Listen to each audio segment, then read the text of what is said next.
Você cresceu ouvindo a história de Adão e Eva, mas ninguém te contou o que aconteceu depois. Porque o que vem depois é feio, confuso e humano demais para caber dentro de uma Bíblia organizada. Existe um livro esquecido, censurado talvez, que conta exatamente isso. E não é teoria da conspiração. É fato histórico, com manuscritos reais, páginas rasgadas e revelações que vão mexer com tudo que você acredita sobre espiritualidade, manifestação e até crescimento pessoal. Nesse livro, Adão sente ansiedade, Eva entra em desespero, Satanás vira sedutor profissional e o Criador observa, intervém, mas deixa o caos acontecer. É aqui que você entende que a verdadeira evolução não nasce da perfeição, mas da queda, e que a superação começa quando a dor finalmente cala o orgulho. Imagine viver em um mundo onde te entregam um quebra-cabeça, mas escondem as peças mais importantes. Foi mais ou menos isso que fizeram com o tal livro de Adão e Eva. Escrito nos primórdios, passado de boca em boca, esse texto foi excluído da versão final da Bíblia. E por quê? Porque ele mostra uma humanidade crua, cheia de dúvidas, fome e até ansiedade. Sim, Adão teve ansiedade. E não foi por causa de boleto, foi pela queda, pelo medo, pela transição violenta do Éden para a caverna. Literalmente, de um jardim florido para um porão frio. Esse livro esquecido nos conta não apenas sobre o pecado original, mas sobre o que veio depois, o caos da vida real. Já parou para pensar em como é difícil se adaptar a uma nova realidade quando se perde tudo que se conhecia? Adão e Eva foram jogados num mundo que nem sabiam decifrar. E aí você entende que superação nem sempre vem acompanhada de anjos cantando. Às vezes vem com silêncio, com sede e com pedra no caminho. Literalmente. É aqui que a espiritualidade encontra a sobrevivência. E a manifestação de uma nova vida começa no momento em que a velha se desmorona. O mais curioso? Eles não foram destruídos. Foram moldados. Porque até mesmo nas histórias mais antigas, a motivação nasce da dor. A evolução acontece quando o chão some e você precisa criar asas. Assim como esse livro foi deixado de lado, quantas partes de você também foram esquecidas por medo de revelarem demais? Talvez a verdadeira história da criação não esteja apenas nesse manuscrito, mas também em tudo que você reprimiu na tentativa de se manter forte. E o mais perturbador ainda está por vir. Quando Adão e Eva foram expulsos do Éden, não foram apenas colocados fora de um jardim bonito, foram lançados no vazio existencial da própria consciência. E o novo endereço deles? Uma caverna chamada dos Tesouros. Nome irônico pra caramba, né? Porque o único tesouro ali era a solidão. Era ali, nas pedras frias, que a ansiedade começou a fermentar na alma de quem nunca tinha sentido frio. E não havia coach, nem mantra, nem chá de camomila. Só o silêncio do mundo que dizia, agora se vira. É dentro dessa caverna que a humanidade nasce de verdade. A dor da perda do Éden se transforma em escola. A privação vira professora.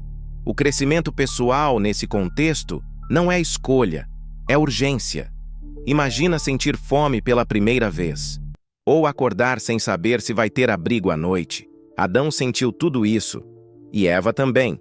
E mesmo ali, onde tudo parecia perdido, eles começaram a se reinventar. Foi nesse desconforto que a espiritualidade deixou de ser teoria e virou prática. Não mais um Deus distante, mas um Criador que ouvia choros e respondia com figos. É curioso como a caverna representa tanto o castigo quanto a cura. Não é diferente com a gente. Quantas vezes você já precisou se recolher para curar feridas que ninguém via? O processo de manifestação de uma nova realidade, às vezes, começa quando você para de fugir da escuridão e aprende a se sentar com ela. E cá entre nós, quem encara a própria caverna descobre que é lá que mora o verdadeiro ouro. Só que tem um detalhe nessa história que pouca gente percebe.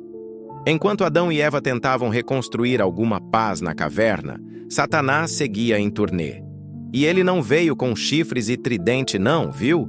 Veio com performance digna de Oscar. Se disfarçou de donzela encantadora, rodeada de filhos, maridos e uma conversa afiada sobre outros mundos maravilhosos. Foi aí que a ansiedade espiritual bateu forte. Será que existe algo melhor do que isso aqui?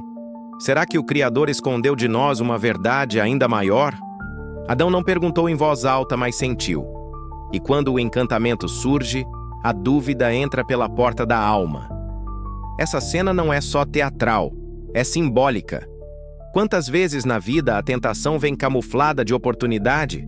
Parece bom, parece certo, parece até enviado pelo universo. Mas no fundo, é só a velha armadilha da ilusão com maquiagem nova. A superação real vem quando a pessoa percebe que nem tudo que brilha é para ser tocado. Adão hesita, não cede. E essa é a primeira vitória dele fora do Éden. Porque espiritualidade de verdade não é sobre evitar o mal, mas reconhecer quando ele vem fantasiado de bênção. É aí que a motivação precisa ser mais forte que a carência. Esse episódio revela que o caminho da evolução não é reto. É cheio de testes, de disfarces e de vozes doces que sussurram: relaxa, ninguém vai saber. Caim não nasceu ruim, ele nasceu humano. E como todo humano carregava dentro de si o caos e a luz. Mas quando o amor vira disputa e a manifestação do afeto se mistura com a posse, o fim é sempre trágico. Caim se apaixonou por sua irmã gêmea, Luluva, só que seus pais decidiram que ela não era para ele. Resultado? Um coração frustrado, uma mente tomada pelo ciúme e uma ação que selou o primeiro crime da história humana. O que começou como ansiedade amorosa virou o primeiro assassinato. A morte de Abel é mais do que uma história bíblica.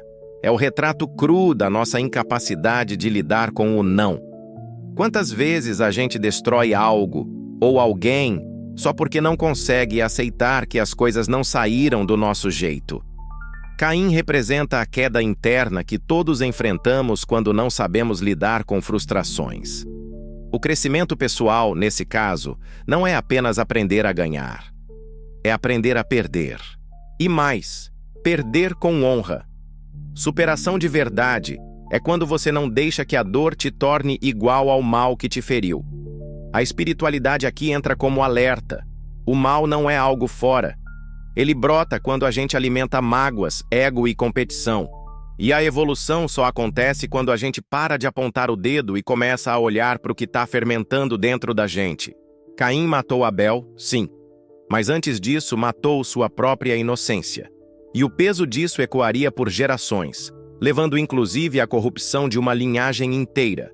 Mas calma, a tragédia ainda não era o fim. Era só o prenúncio de uma queda maior, de proporções cósmicas. Os descendentes de Sete eram, por assim dizer, os certinhos da linhagem. Viviam no alto do Monte Hermon, longe das confusões do vale. Lá em cima, praticavam uma vida de espiritualidade sob os olhos do Criador. Mas tudo mudou quando olharam para baixo e viram mulheres bonitas. Isso mesmo.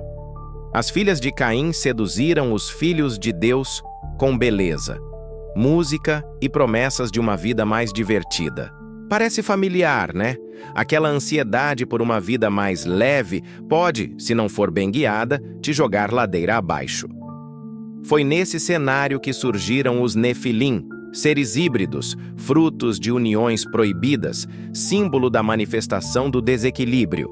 E tudo começou com um simples desvio, um deslize, uma curiosidade. A superação não mora em evitar o desejo, mas em saber domá-lo. A motivação dos setitas virou confusão. A espiritualidade virou religiosidade cega. E o crescimento pessoal foi trocado por prazer imediato. Esse padrão se repete até hoje. Pessoas que abrem mão de tudo que construíram por causa de um momento de ego inflamado. A queda não é o fim, mas quando se desce da montanha sem consciência, o impacto é inevitável. O que aconteceu com os descendentes de Sete foi mais do que um erro moral. Foi a perda de uma conexão sagrada com a própria origem. E é nesse ponto da narrativa que percebemos: a verdadeira evolução não acontece em linha reta. Ela exige decisões, escolhas conscientes, sacrifícios. E quando isso não é compreendido, o resultado é sempre o mesmo: caos, destruição e, no caso da humanidade, uma limpeza radical que viria a seguir. Adão e Eva não sabiam o que era frio, nem fome, nem saudade.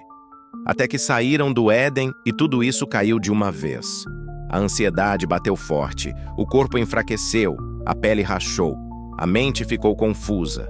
A dor foi tanta que eles só conseguiram fazer uma coisa: orar. E não foi oração decorada, foi grito da alma. Ali nasceu uma espiritualidade diferente, não baseada em rituais, mas em desespero real. Quando a gente perde o chão, ou aprende a falar com o alto, ou desaba, foi o início da superação. Levantar a cabeça mesmo quando tudo em volta afunda. Deus respondeu? Sim, com figos. E essa resposta simples dizia muito: eu ainda estou aqui. Esse momento marca um tipo de manifestação que muitos esquecem: a que nasce do vazio. É nesse lugar de dor que o crescimento pessoal brota com mais força. E a motivação? Ela se renova quando a alma entende que pode ser ouvida. Mas essa foi só a primeira resposta, porque algo maior ainda estava reservado para eles. Mesmo com toda a bagunça, Adão e Eva continuaram buscando o Criador. E a resposta veio: 3 anjos, 3 presentes: ouro, incenso e mirra. Era a aprovação divina para que eles finalmente se unissem. E mais, que repovoassem a terra. A motivação deles virou missão. O casamento não foi só união física, foi uma manifestação de aliança, de compromisso com algo maior. O Criador não os abandonou. A espiritualidade agora ganhava forma em gestos simples: dar presentes, orar juntos, jejuar. O crescimento pessoal deles virava um exemplo. Essa união restaurada marca o início de um novo ciclo. Um ponto de superação que brotou da obediência, não da perfeição. Mas o mundo em volta ainda estava em queda. E os filhos que viriam trariam novos desafios. E então vieram os filhos: Caim, Abel, Luluva, Acleia. Cada um com seu nome, sua energia, sua missão. Mas também com suas sombras. Caim já nasceu com o coração duro. Luluva, bela demais. Abel, o doce da história. E os conflitos só aumentavam. Adão e Eva faziam ofertas, orações, seguiam os rituais, tentavam plantar valores espirituais em meio ao caos, mas o mal já se espalhava. A ansiedade do controle estava ali, silenciosa. O desejo de dominar o outro também. O crescimento pessoal dos pais não impedia o livre-arbítrio dos filhos. E isso reflete até hoje. Podemos ser guiados, mas não obrigados. A evolução de uma geração não garante a da próxima. A humanidade começava a ganhar forma, e também problemas. E como sempre, o Criador já via o que estava por vir. Os descendentes de Caim tomaram o controle. Violência, incesto, corrupção. Os nefilins surgem, seres fortes, mas vazios. Ganon cria armas e instrumentos musicais.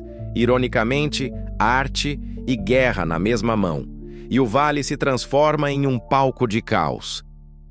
A espiritualidade foi trocada por ganância. A manifestação virou manipulação. O crescimento pessoal, substituído por poder. A terra já não suportava tanto desvio. O Criador, então, prepara uma limpeza. O dilúvio. Não por vingança, mas por renovação. É nesse ponto que a história do livro esquecido encontra o Gênesis conhecido. E você começa a perceber que talvez, só talvez, o que foi escondido por tanto tempo pode ser exatamente o que você precisava lembrar hoje. E agora me diz: quantas partes da sua história você tem deixado escondidas, do mesmo jeito que esconderam esse livro? Quantas vezes você sentiu que caiu e pensou que era o fim, quando na verdade era só o início do seu processo de evolução? Talvez O que te aconteceu não foi para te destruir. Foi para te reconstruir com consciência, fé e um novo olhar sobre o que realmente importa. Você consegue enxergar onde está sua caverna hoje? Consegue perceber os disfarces da tentação na sua rotina? E será que, no meio do caos, você também tem ignorado os sinais do Criador tentando te lembrar que Ele ainda está aí? Se alguma parte desse vídeo te despertou, não deixa isso morrer. Usa essa inquietação como impulso para manifestar a vida que você merece viver. Se esse conteúdo te tocou, então não deixa para depois. Se inscreve no canal, ativa o sininho e vem continuar essa jornada comigo. Aqui a gente não fala só de passado. A gente fala da alma que quer acordar agora. E ela tá batendo aí dentro. Só falta você abrir